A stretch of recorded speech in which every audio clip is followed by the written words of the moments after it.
Hi, I'm your librarian, Mrs. Ross. March is almost here. March is many things. March Madness basketball, St. Patrick's Day is in March, the arrival of spring, woohoo! And also National Oreo Cookie Month is on March 6th. We should celebrate. But March is also National Reading Month. And every year for March, I like to throw a reading challenge that's optional, but everyone in the school is invited. So teachers, students, office dwellers, and everyone here that makes the school go around. I know it's easy to put reading on a book on the back burner right now. We're all really busy with school projects, grading papers, folding laundry, taking care of kids, watching TikToks, all the things we do. I get it. But I also believe that reading takes us outside of ourselves and our limited experiences. Yes, it's also important academically, but we can also reach for more empathy and the ability to understand each other through stories. So this is your nudge, your invitation to read something, hopefully lots of somethings. And by the way, I consider listening to audiobooks reading, so count that as well. So here's your challenge and the possible rewards. I'll send you a link to a Google form in your email. It's also going to be posted on PowerSchool, and I'm only an email away. You can always ask me to send you the link if you need it. It's super simple. Whenever you complete a book longer than 80 pages during the month of March, log it using the form, one book per form. And each Friday in March, I will do a drawing for gift cards. So that's 4 Fridays. And there are going to be 4 categories, and each category will win a gift card each week. There are $5 gift cards to Merge Coffee, Bowl of Good, and Klein's Ice Cream. So you can pick if you're one of the winners. So the 4 categories that you can log your books are as sort of a general reads, and that can be any book that you read, a challenge category, racial equity, and also faith and inspiration. So I'm going to explain the 4 categories for you, as well as show you some books that would fit in each category. They're available at the library, so if you see anything that you'd love to read, please come and get it.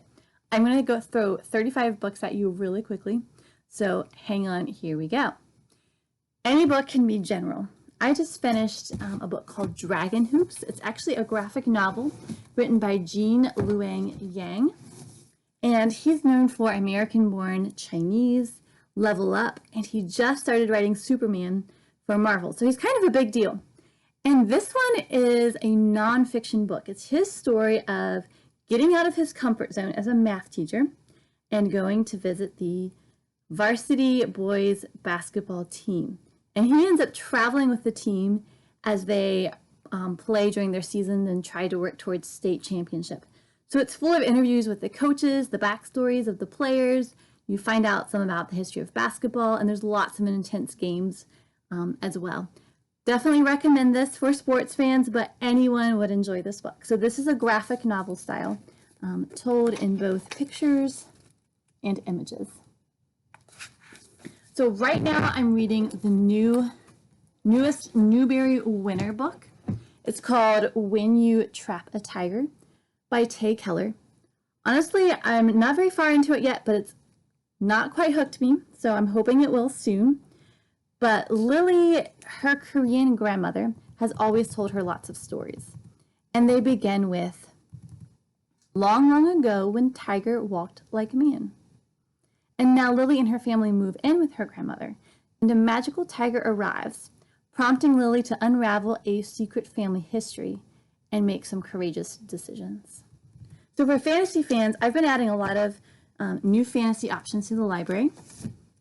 Brandon Sanderson and Brandon Mall are 2 Mormon writers who came out of the BYU writing department, same as Twilight author Stephanie Myers. So there's been a lot of big names coming from that program. Brandon Sanderson is so prolific. He writes about 2 massive books every year. So there's quite long. Those that really love to delve into an epic fantasy world with intricate magic systems, I highly recommend him. I'd recommend starting with the Mistborn trilogy. There's dark lures and peasants discovering untapped magic, sort of an Ocean's 11 style heist team that are all wrapped up into this adventure story. It appears on many of the best of fantasy lists. So Brandon Mall, he's for a little bit younger of a reader. This is great for middle school. Fablehaven series is a 5-book series. And Kendra and her brother Seth have no idea that their grandfather is the current caretaker of Fablehaven, which is a hidden refugee to prevent the extinction of mystical creatures. In the Beyonders series, also by Brandon Mull, it's 3 books. Jason Walker has often wished that his life could be less predictable. He's suddenly transported from the hippotank at the zoo to a strange world of Lyrian, which is ruled by an evil emperor. Jason meets Rachel, who is also mysteriously drawn into Lyrian from our world, and the two try to find their way back home, but they are wrapped up in this dangerous quest to help overthrow the emperor.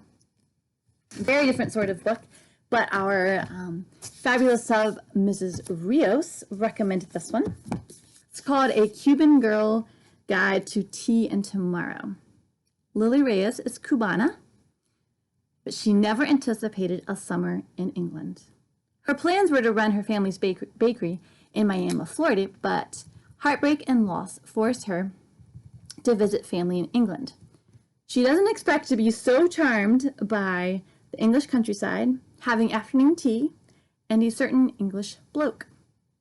This book definitely makes you want to sit on the couch, drink tea, eat a pastry while you read. For those of you that have enjoyed Ready Player One, this sequel of Ready Player 2 is out, and this book, like the first one, just draws you into the virtual world of Oasis and 80s pop culture and music. And I can't wait to read this one. I haven't gotten to it yet, but Anxious People is by Frederick Bachman. He's the same author as, he's the author that wrote A Man Called Ove, if you've read that one or familiar with it. It's a great one for right now because it talks a lot about anxiety, and in fact, there are 8 extremely anxious strangers who find they have more in common than they've ever imagined. So those are some ideas for just sort of a general reads category. So the next category is challenge books. Any books that you would truly consider a challenge for you to read.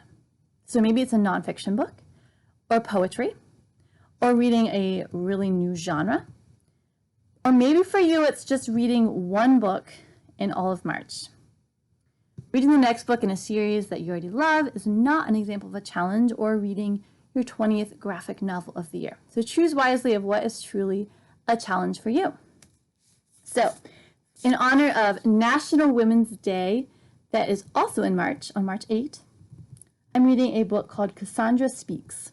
When Women Are the Storytellers, The Human Story Changes by Elizabeth Lesser.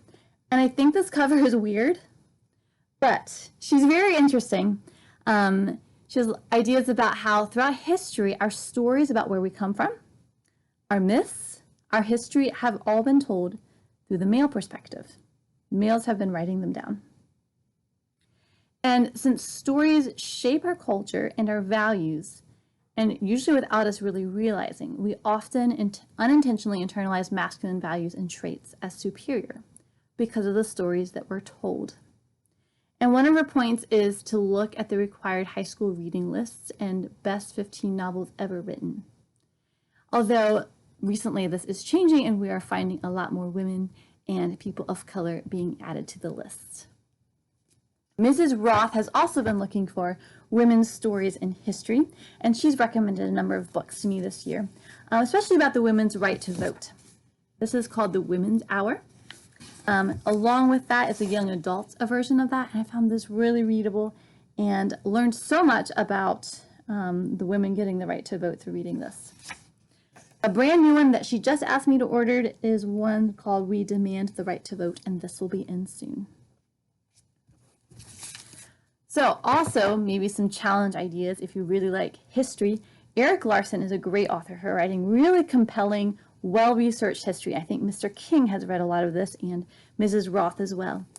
Isaac Storm by Erik Larson is about the biggest, deadliest hurricane happened in Galveston, Texas, about over 100 years ago now. Dead Wake is a World War I story, the last crossing of the Lusitania. And In the Garden of the Beast is a World War II story about love, terror, and an American family in Hitler's Berlin. So those will definitely challenge you, but are a great option for the challenge category. A lot of us haven't read a whole lot of poetry. I haven't either. And recently I've had 2 friends and acquaintances that have published some poetry books that I've been reading and really enjoying. What Kind of Woman by Kate Baer, I went to college with her. And also Welcome Stranger by Melissa Weaver, and her husband Patrick was an alumni here several years ago. The poetry in these books are really focused on mothers and motherhood. And so a big shout out to all the mothers at EMS and those soon to be, and all that you do taking care of your little people and yourselves and the students as well. So that is some ideas for the challenge category. Again, know yourself and know what types of books will challenge you. The third category that we're looking at is racial equity. And this year, our society and our school continues to look at the issues of racial equity. And our dream is for our world and EMS to be a place of belonging for everyone. And part of being able to move forward and to do better is to understand the issues, the stories, and the history around race. And so if your fiction or nonfiction book deals with racial equity, you may include it in this category. Although I've had this book on my radar for many months, I'm finally getting around to reading the very popular How to Be an Anti-Racist by Ibram X. Kendi. He's a college professor, and his voice has been extremely present in the Black Lives Matter movement. He writes that there's either racist or anti-racist. There's no in-between safe space of being not racist. The claim of not racist and being neutral is actually a mask for racism. Interestingly, he even has board books out for babies, encouraging parents to talk about anti-racism from infancy and up. Kendi is also one of the authors of Stamped, a book the U.S. history class is reading this year.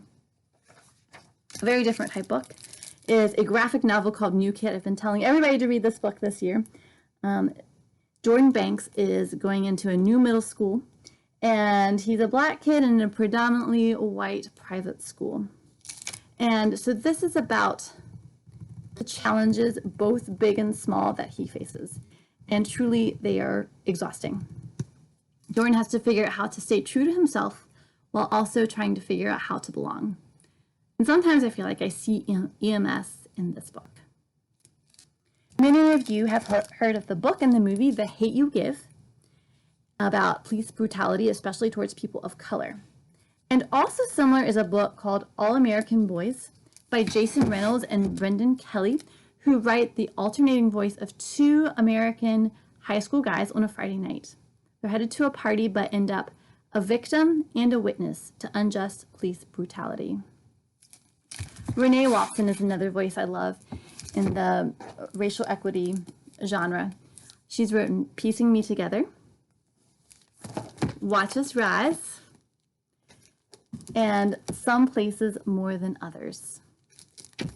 And Mrs. Archer just gave me another book that I've found really interesting on this topic. It's called The Talk. This is short, easy to read, and very powerful. It's from authors of diverse backgrounds writing to their children as Native Americans, Blacks, Latinx, Middle Eastern, and more, as they try to tell their children how to live courageously and honorably in a world that isn't going to always treat them well based on the color of their skin. So there's many amazing options in this racial equity category. And if you need help in finding any books, we have tons in the library, so come check some out. So the last category is faith and inspiration. I really encourage you to read some books from the Bible for this one. And yes, I realize there's some really short books, but I will count them if you're able to read them. You can also choose to read from your own sacred text for whatever faith tradition you follow. But some other faith books would be a fiction book called The Bronze Bow by Elizabeth George Spear.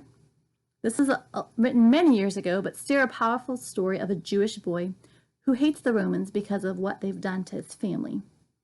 He's excited to meet the Rabbi Jesus, who might be the one to finally overthrow the Romans, but when Daniel meets Jesus, he realizes that Jesus came not to overthrow the Romans, but to confront the hate in his own heart. This is a Newbery winner. Amina's Voice is about a Pakistani American girl trying to figure out how she fits in. The mosque that her family attends is vandalized, and she looks for ways to use her voice to bring her community back together. Another recent Newbery Award winner is The Inquisitor's Tale by Adam Gidwitz, and this story is researched historically and set in medieval days of France and tells the adventures of 3 remarkable children who have unusual gifts of foresight, strength, and healing. They also have a magical dog, and they're all kind of told in this Chaucery literary style. You know that our history and Bible teacher, Mr. Yoder, has written several books. He has some books about early Anabaptists.